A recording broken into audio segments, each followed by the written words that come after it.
Yo, what's up, guys? Welcome to another beat breakdown. Afrobeat Hitz beat breakdown. I go by the name Beats by Hitz, in case this is your first time. And yeah, today I'm going to be showing you guys how I did a remake or how I remade Soso by Omah, produced by Tempo. So yeah, without wasting much of your time, let's just get straight into the beat breakdown. Let's go. So yeah, the first thing I did was to look for my BPM. So I was able to get 105 BPM. And this song is on F sharp major. So yeah, so I listened to the guitar and I had to try to like come up with something that's going to sound just like the guitar. So the first thing I did was to bring in this nylon mute guitar from Sounds, Ableton stock sound. Just search nylon mute guitar and you see it. And the first thing I played was this, listening to the track.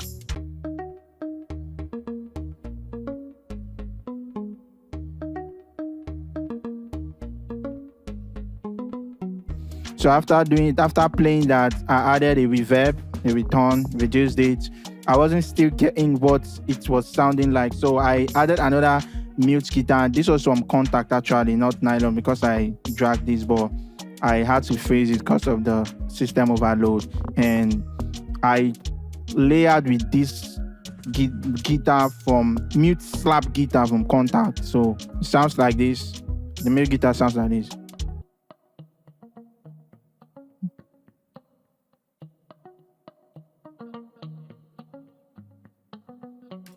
And I added a reverb to this. You can hear it as well. Then I brought in another mute guitar from Triton.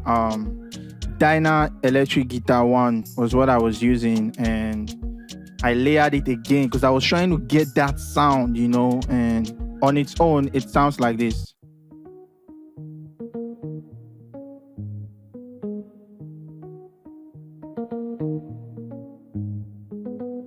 So I was like, okay, I'm getting there. I added another jazz soft guitar. This is also from Ableton, just a jazz soft guitar. And I played it again. I was trying to layer sound just to try to get that particular live guitar. They played a live guitar. So I was just trying to like get to the closest sound using stock plugins and also.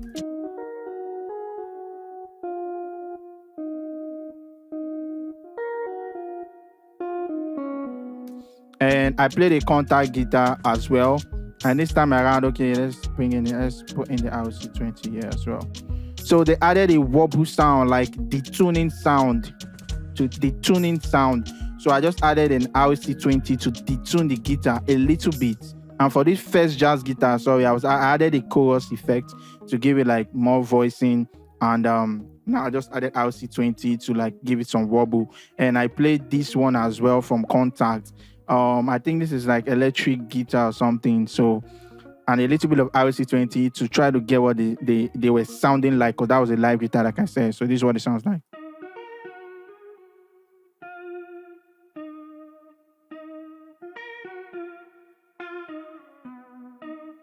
So together, let's bring in all the sounds.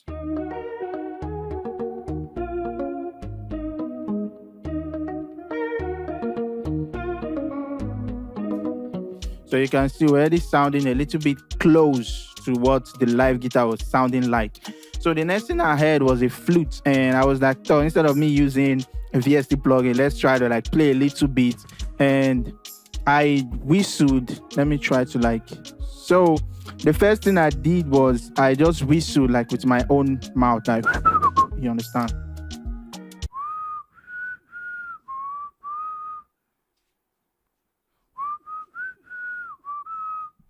So after doing that, I brought in an auto tune. This is a BandLab Beat Lab auto tuner. Yeah, so shout out to DJ Content.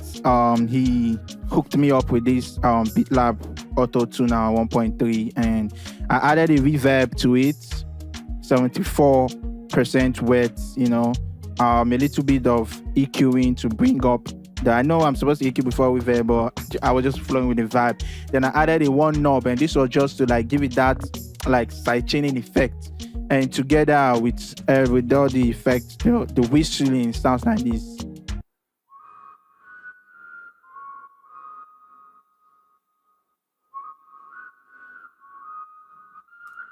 So let's play it together with the instrument.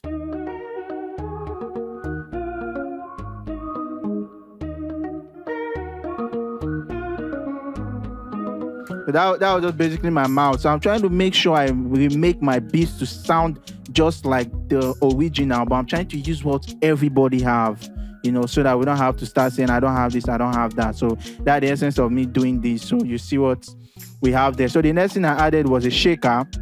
Was this 1110 shaker? I added a transient shaping enhancer from Ableton as well. And you can just copy these settings. It's like tightening the shaker. So it sounds like this.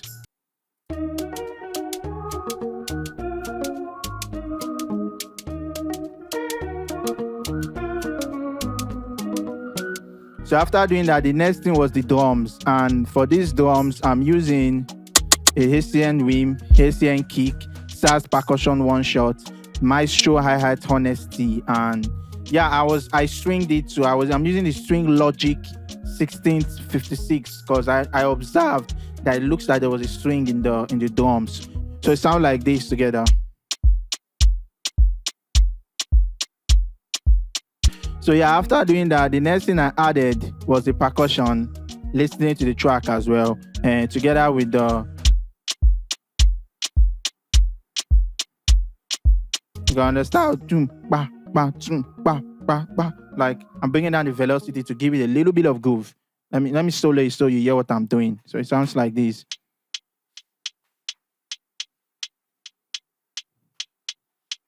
So you can see I'm using velocity to create a little bit of groove, listening to the track, like I said. So the next thing I did was I was hearing a percussive instrument that was being played. So I didn't really have much time. I was feeling too lazy. So I used my mouth as well for this one. And I just added a simple auto-tune, like Beat Lab auto-tune. This for Ableton, CLA 2A to compress it and bring out the dynamics. And I added a little bit of reverb and it gave me this. So together with the drums, so you get. Let me bring in the whistle so you get a vibe.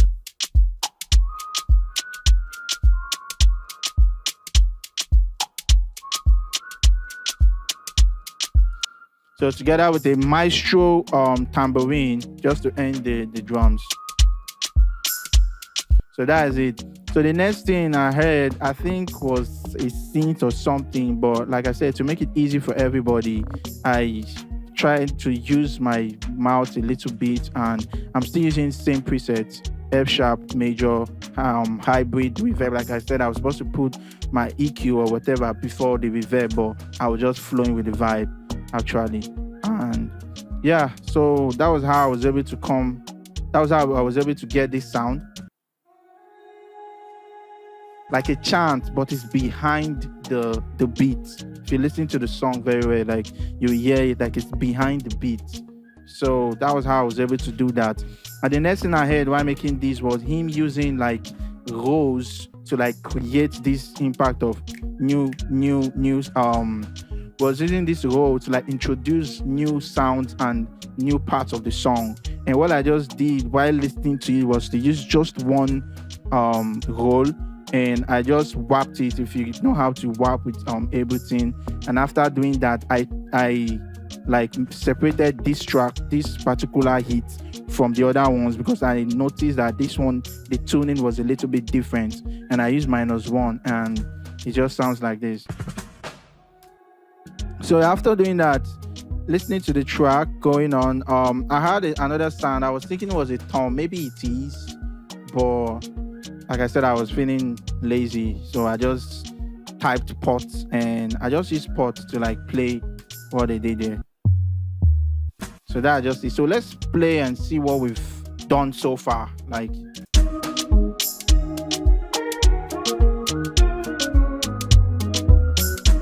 okay, yeah, my bad. This guitar that I added, RC20. Sorry, I just brought down the noise, increased the wobble a little. The wobble is what's giving that detuning effect.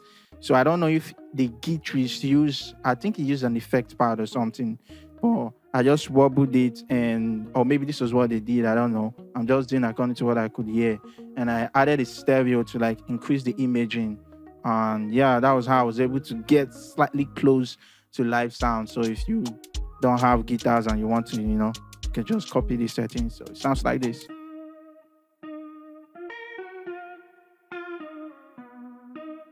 I just wanted to point that out. So moving on, this was like a simple beat, straight up drums from the beginning to the end, just introducing new things, using the rolls to like tell you guys, okay, something new won't happen, something new won't happen, you understand? So the next thing I played, listening to the track, I think was this sound, was this rubber pluck, which sounds like this. And I think what they played was actually a guitar mute. They were just muting like what they were playing. So I just brought out this rubber pluck. I think this was close to the sound.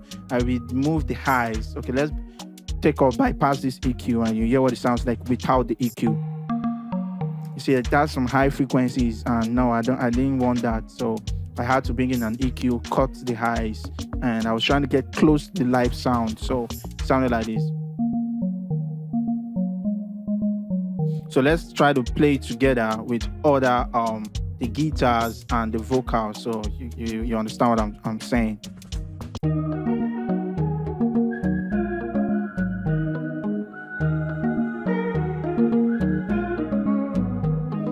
Yeah, and for the bass, I'm using a basic subsine bass from Ableton as well. So you see, you don't have to like spend too much to make good sounding beat. Just use your stock plugins.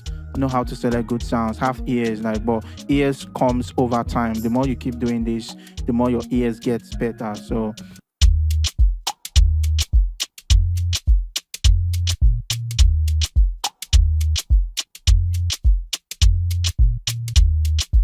like play it together with the instrument and you get this.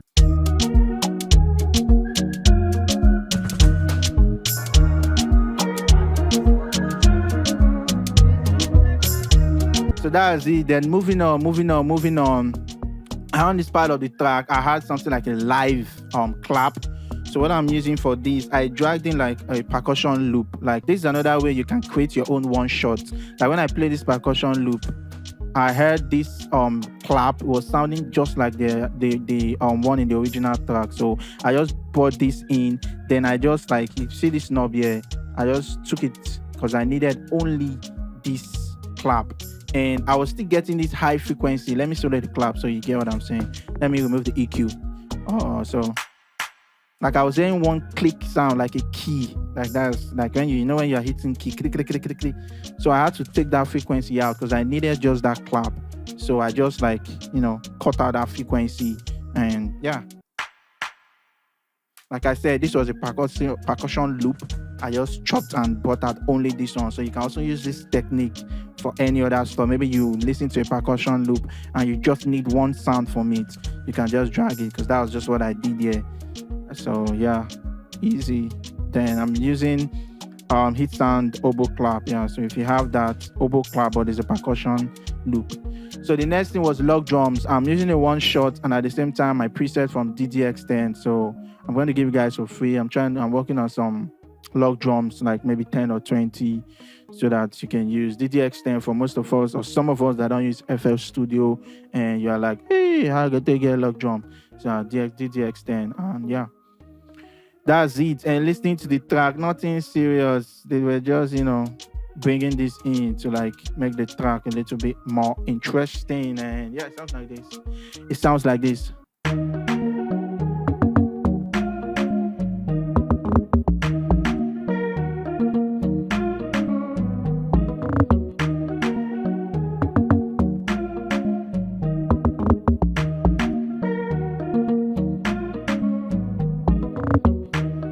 So like basically what he was just doing was just like adding log drums, filling it in the track, trying to make it interesting, just vibing, like a call and response with what Omah was saying. And yeah, man, Tempo did justice to this track. So yes, takeaways for this breakdown. One, you don't have to spend millions to make beats. You can just use these few techniques, like I'm using my mouth and I'm trying to use stock sound. So no excuses. Just use what you have to create magic. And second thing, try to use your roles to like introduce new phase of the beat and the track. And yeah, layer guitar. Sometimes if you don't have live guitar and you want to sound live, you can use this technique that I did, layer my guitars and add the tuning, listening to the track. And yeah, you can watch this over and over, and you just learn one or two things from this. And that's just basically it. So thank you guys for watching. Like this video if you gain something. Subscribe, because some of you are watching, you are not subscribing. Subscribe. Yeah, I'll catch you guys in the next tutorial of big beat breakdown. Like I always say, remember to stay positive, and positive things will always happen to you. Peace.